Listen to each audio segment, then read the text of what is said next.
आदरणीय लवली आनंद जी के लिए इस चुनावी सभा की अध्यक्षता कर रहे अध्यक्ष जी, इस मंच पर उपस्थित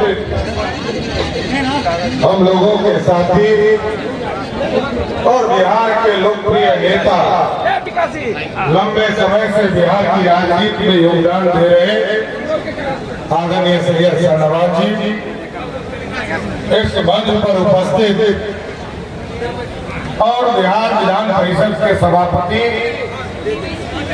और सीतामढ़ी के उम्मीदवार, एनडीए के उम्मीदवार आदरणीय देवेश चंद्र ठाकुर जी, इस मंच पर उपस्थित आपके लोकप्रिय विधायक आदरणीय चेतन आनंद जी, इस मंच पर उपस्थित माननीय विधायक पंकज मिश्रा जी, माननीय विधायक आदरणीय अनिल राम जी, माननीय विधान परिषद की सदस्य आदरणीय रेखा गुप्ता जी, माननीय राज्यसभा की सांसद आदरणीय धर्मशिला गुप्ता जी, इस मंच पर हमारे साथी मित्र ठाकुर रत्नाकर जी और पुराने समय से, लंबे समय से बिहार की राजनीति में समता पार्टी के दौर से काम कर रहे राणा रणधीर सिंह जी, इस मंच पर उपस्थित हमारे लोकप्रिय सांसद और अररिया के लोकप्रिय उम्मीदवार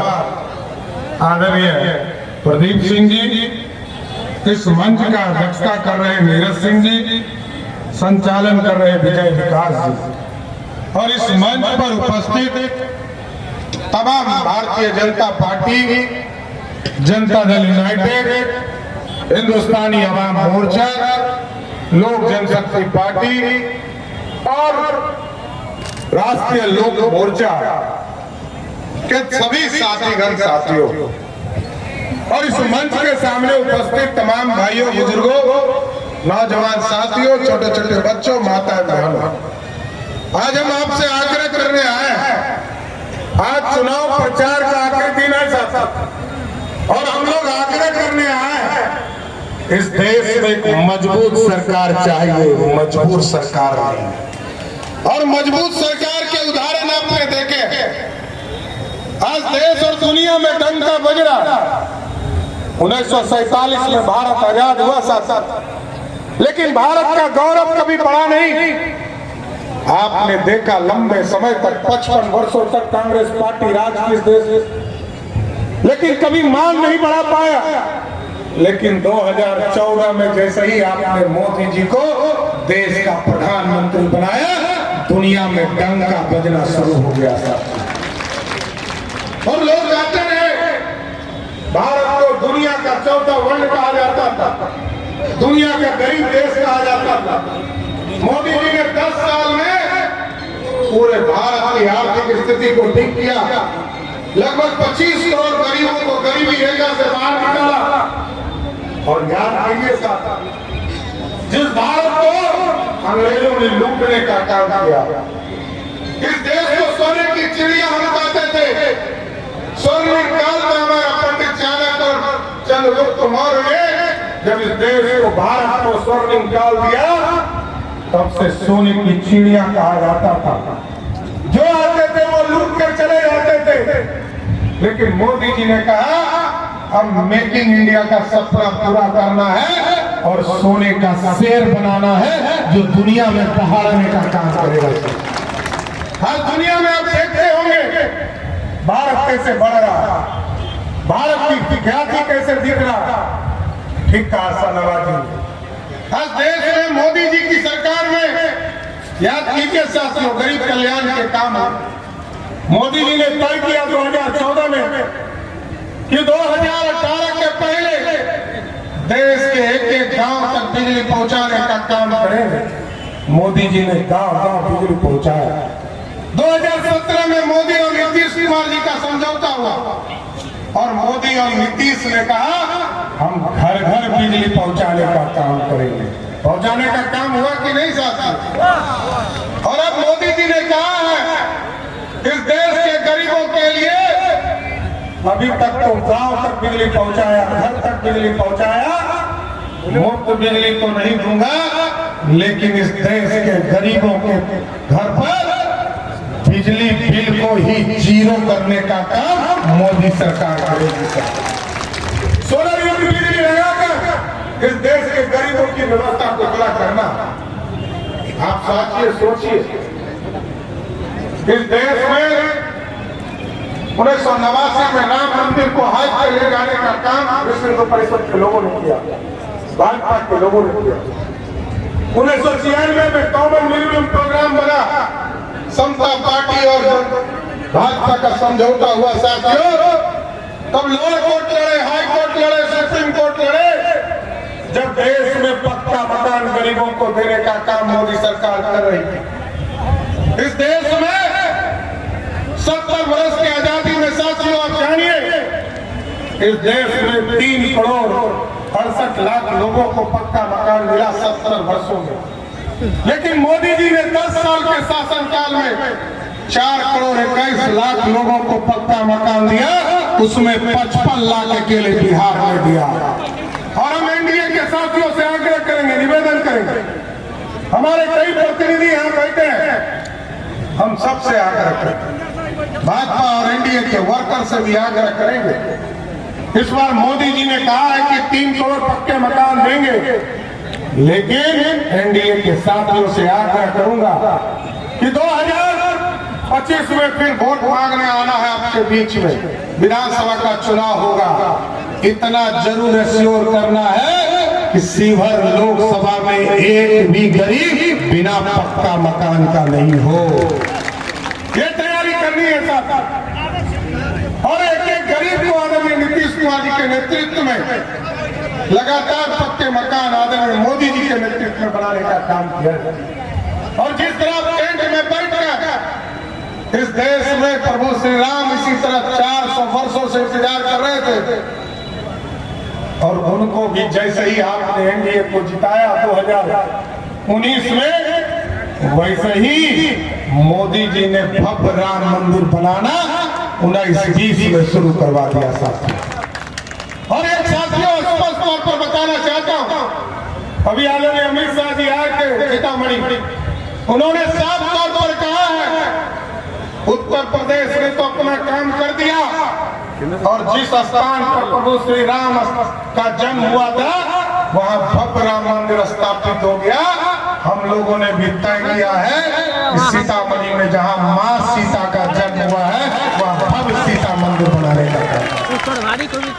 साथियों, हम सबका साथ सबके विकास की चर्चा करते हैं और गरीबों के कल्याण की बात करते हैं, एक घर तक कल्याण के काम को पहुंचाने का काम कर रहे हैं। साथियों, कुछ लोग आएंगे, लोग कहेंगे संविधान खतरे में, लोग कहेंगे आरक्षण खतरे में है, कोई कहेगा बैकवर्ड फॉरवर्ड हो गया। लेकिन साथियों पूछिएगा, 1990 से लेकर 2005 तक बिहार में लालू जी का राज रहा, एक व्यक्ति को आरक्षण मिला क्या? हिंदू हो, मुस्लिम हो, अति पिछड़ा हो, दलित हो, अति पिछड़ा हो, एक व्यक्ति का नाम बता दीजिए। 1990 से लेकर 2005 तक लालू यादव सिर्फ बोलते रहे, लेकिन किसी को आरक्षण देने का काम लालू प्रसाद ने नहीं किया। लेकिन लालू जी ने आरक्षण किसको दिया? आरक्षण दिया कि मैं हटूंगा, मेरी पत्नी श्रीमती राबड़ी देवी मुख्यमंत्री होगी। और अभी शाहनवाज जी चर्चा कर रहे थे केक खाने का। जब लालू जी का बेटा क्रिकेट नहीं खेल पाया और पानी ढोते रह गया, तो कहा कि अब इसको मुख्यमंत्री उप मुख्यमंत्री बना दो। और आजकल चिंतित है, आजकल पता नहीं कौन मछली खिला दिया कि बेचारे का नशे दब गया। देख रहे हैं ना, बेचारे को अभी तो उम्र भी 32-33 वर्ष होता हो, और वो व्हील चेयर पर घूम रहा है। बताइए, हम लोग का छोटा भाई, हम लोग तो कामना करेंगे कि स्वस्थ रहे, लेकिन कौन मछली खिला दिया कि जाकर उसका नशे दाब दिया। ये अब आप सोचिए, ये हेलीकॉप्टर में ये सब हमको लगता है शराब है। ये भगवान नवरात्रा में कोई मछली खाता है? कोई खाता है? और लालू जी सावन में मटन खिला रहे हैं। अब बताइए, ये सब लगता है कि भगवान देख रहा है और भगवान देखकर अपना काम भी कर रहे हैं। लेकिन साथियों, मैं यही आग्रह करूंगा, बिहार की समृद्धि के लिए बिहार को आर्थिक रूप से खड़ा करना है। और अभी चर्चा कर रहे थे देवेश ठाकुर जी, रीगा चीनी मिल जो बंद हुआ है, हम लोग पूरी तरह व्यवस्था कर रहे हैं कि 2025 के पहले उसमें काम लगाकर आपके चीजों को स्थापित करने का काम करें। एकदम स्पष्ट रहिए साथियों, ये बिहार को बदलना है और आदरणीय नीतीश कुमार जी ने इसको पूरे ट्रैक पर लाने का काम किया और एकदम 2 चीजों की गारंटी देकर अपनी बात को विराम दूंगा, क्योंकि हमको 2 सभा सीधे इधर से जाकर पटना की तरफ देना है। हम एक चीज के लिए जरूर आग्रह करेंगे कि नौजवानों को भड़काने का प्रयास किया जा रहा है और लोगों को कहा जा रहा है कि हम रोजगार देते हैं, लेकिन हम आपको बताना चाहते हैं 1990 से लेकर 2005 तक लालू जी और राबड़ी जी बिहार के मुख्यमंत्री रहे साथ, लेकिन 1 लाख लोगों को भी नौकरी नहीं मिला। लेकिन आदरणीय नीतीश कुमार जी और सुशील मोदी के नेतृत्व में जब 2005 से लेकर 2020 तक सरकार चली तो 7.5 लाख लोगों को नौकरी मिला। और एकदम आश्वस्त करके जा रहा हूं नीतीश कुमार जी की तरफ से, मैं उनका उप मुख्यमंत्री हूं, एकदम स्पष्ट रहिए, 2025 के चुनाव में आऊंगा तो 10 लाख का जो घोषणा नीतीश कुमार जी ने किया है उस वादा को पूरा करके आऊंगा। 10 लाख सरकारी नौकरी पूरा करके आऊंगा। और ये जो कुछ माफिया लोग घूम रहे हैं आजकल, कोई शराब माफिया, बालू माफिया, दारू माफिया, और कुछ लोग गरीबों को तंग करता है सिर्फ जमीन माफिया, इन लोगों को भी हम लोगों ने चिन्हित करने का काम शुरू कर दिया है। एकदम या तो उसको शिवहर के जेल में बंद करूंगा, नहीं तो नेपाल भागने के लिए उसको मजबूर करूंगा साथियों। एकदम स्पष्ट रहिए। इसलिए हम लोग आप लोगों से यही आग्रह करेंगे, निवेदन करेंगे, ये देश का चुनाव है साथियों। ये जो ललटेनिया पार्टी है, लालटेन का युग तो खत्म हो गया ना, तो ललटेनिया पार्टी वाले लोग के उम्मीदवार यदि चुनाव जीतेंगे तो किसको प्रधानमंत्री बनाएंगे? पता है? किसी को पता है? कोई बता दीजिए कि प्रधानमंत्री कौन होगा?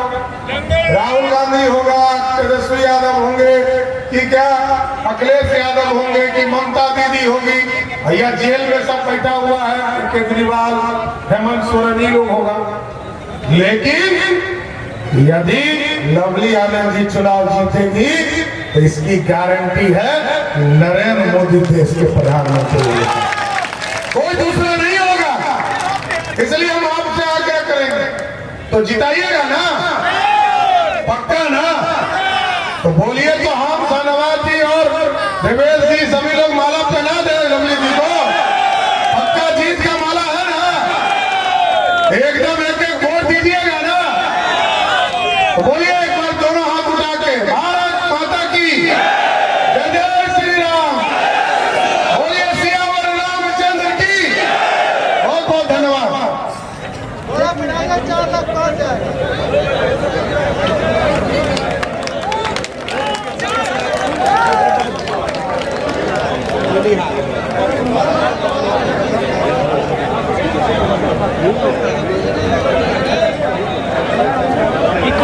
देखे